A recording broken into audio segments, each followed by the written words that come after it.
საქართველოს ხელისუფლების მწვავე კრიტიკა ამჯერად საფრანგეთიდან პარლამენტის ქვედა პალატის მიერ მიღებული რეზოლუციის გარშემო ვნებათაღელვა არცხრება. მმართველი გუნდისთვის უსამართლო შეფასებები და დეზინფორმაციით სავსეა დოკუმენტი, რომელიც ევროპარლამენტში ბოლო წლებში დამტკიცებული რეზოლუციების სულისკვეთებას და მოწოდებებს იმეორებს.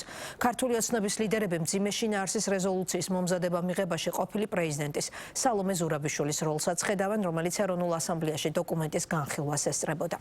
68 მომხრე 22 წინააღმდეგი ამ შედეგი დასრულდა კენჭისყრა სექტემბერში მომზადებულ და გუშინ მიღებულ რეზოლუციაზე, რომელშიც საუბარია საქართველოს ხელისუფლების ავტორიტარულ კურსზე, რუსეთის სანქციების გვერდის ავლაზე, ფუნდამენტური უფლებების დარღვევაზე და სანქციების დაწესების აუცილებლობაზე. დასახელებულია პირობებიც, რომელთა შესრულების გარეშე ევროკავშირში ინტეგრაციის პროცესი არ უნდა განახლდეს. ერთ-ერთი ასეთი პირობა სამართლიანი და თავისუფალი არჩევნების ჩატარება. მმართველი პარტიის მძიმე რეაქციების ფონზე დოკუმენტის ყველა პუნქტს ეთანხმება ოპოზიცია. სალომე ქოქიაშვილი გვეთხოვს უფრო კონკრეტულად რა წერია ამ რეზოლუციაში და რა გამოხმაურება მოჰყვა მას თბილისში. სალომე.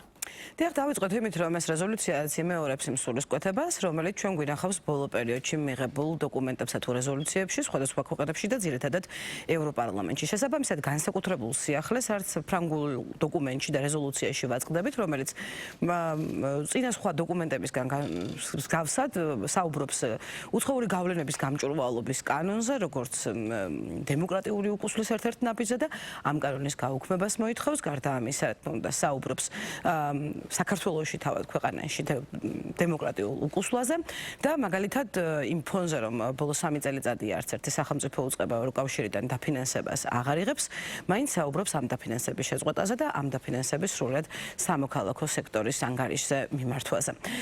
ამ დოკუმენტში მოხსენიებული არის თავად სალომე ზურაბიშვილიც, რომელიც ესწრებოდა ეროვნულ ასამბლეაში ამ დოკუმენტის განხილვას, კონკრეტულად დოკუმენტი გვეუბნება, უნდა გათვალისწინებული იყოს სალომე ზურაბიშვილის ინიციატივა BBC-ის საგამოძიებო ფილმთან დაკავშირებით დამოუკიდებელი გამოძიების ჩატარების შესახებ. გარდა ამისა, კიდევ ერთი მიმართულება, რომელზეც ეს დოკუმენტი გვესაუბრება, არის კვლავინდებურად სანქციების დაწესება ქართული ოცნების მაღალჩინოსნებისთვის და მისი დამფუძნებლისთვის, რომლისთვისაც არათუ სანქციების დაწესებას, არამედ საპატიო ლეგიონის ორდენის ჩამორთმევასაც კი განიხილავს.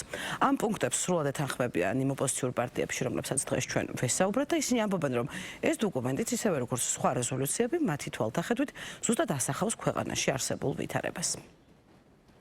რეჟიმმა მიიღო კანონები, რომელიც არის შეუთავსებელი ჩვენ ევროპულ ინტეგრაციასთან და მათ შორის შეუთავსებელი არის ჩვენი ქვეყნის დემოკრატიული პრინციპების ერთგულებასთან. ამიტომაც არის რომ ეს განცხადებები არ წყდება და რეზოლუციები არ წყდება, რაც შეეხება ჩარევას, ეს ხალხი უბრალოდ ევროპის ნაწილად აგვიქვამს და ევროპას აქვს თავისი პოლიტიკა. ოცნება დღეს აგრესიული რიტორიკით და საკუთარი ქმედებებით ახორციელებს ფაქტიურად ჩვენი ქვეყნის ევროპული დღის წესრიგიდან კიდევ უფრო მეტ დაშორებას, ეს არის ფაქტი.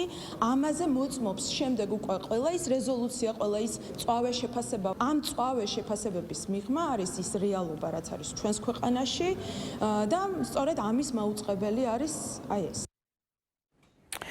თავად ამ დოკუმენტს გამოქვეყნებისასთან ერთვise ისიც, რომ ამ დოკუმენტს და რეზოლუციას არ აქვს იურიდიული ძალა და ის მხოლოდ და მხოლოდ პოლიტიკური პოზიციის გამოხატულება თუ გამყარება შეიძლება ჩაითვალოს.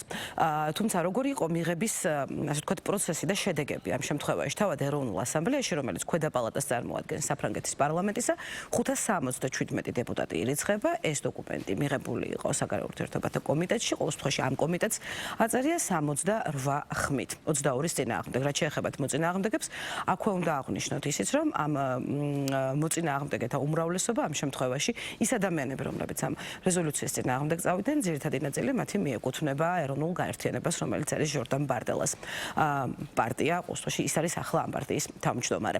რაც შეეხება უკვე ქართული ოცნების წარმომადგენლებს, რომლებიც არიან მთავარი ადრესატები ამჯერად უკვე საფრანგეთში მიღებული რეზოლუციისა, ისინი ამბობენ, რომ დოკუმენტი არის გაჯერებული მცდარი და ტყუილი ფაქტებით, რომ ის არასახავს და არ შეესაბამება რეალობას და რომ ეს არის ასე ვთქვათ სალომე ზურაბიშვილის შრომის შედეგი, რომელიც ამ რეზოლუციის მიღების პროცესში საგანგებოდ ჩავიდა საფრანგეთში და ესწრებოდა განხილვას.